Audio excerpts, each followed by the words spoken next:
Pwede na raw pagkakitaan na malaki at gawing career ang online games. Ika nga nila, imagination is the key.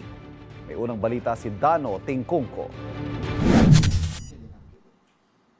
Game over na raw ang pagsasabing kaka-cellphone mo yan sa mga mahilig mag-online games. Ngayon, GG o good game na dapat dahil hindi na basta pampalipas oras lang ang gaming ngayon, kundi pwede ng pagkakitaan at career. Ayon yan sa creator ng mga sikat na games tulad ng League of Legends, Sims at SimCity na narito sa Pilipinas. Bukod sa paglalaro, pwede ka rin gumawa ng sariling game dahil mas marami na ngayong tools para dyan. Ang kailangan lang, imahinasyon. Encourage the creativity in young people. I think in today's age, there's so many opportunities that I think early game developers didn't have. Katunayan, may mga full college course na sa Pilipinas kaugnay ng gaming tulad ng esports management at game design.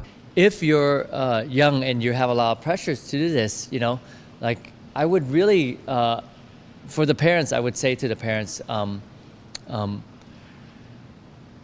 the game industry is now a massive industry. It's 3 billion people playing. It's super global. It's larger than film and music and books combined in terms of sales.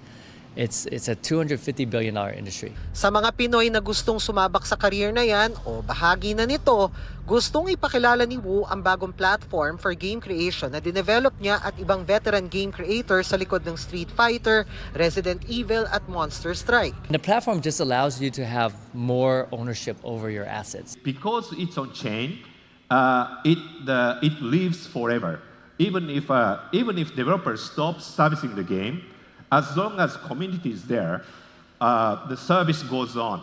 At mensahe nila sa mga magulang na nag-aalala pa rin sa kaka-cellphone o kaka-computer ng anak para gawing career ang gaming. My parents wanted me to be a doctor, and I went into video games, and I think they're very happy now that I went to video games because they can see how happy I am. Ito ang unang balita, Dano Tingkungko para sa GMA Integrated News.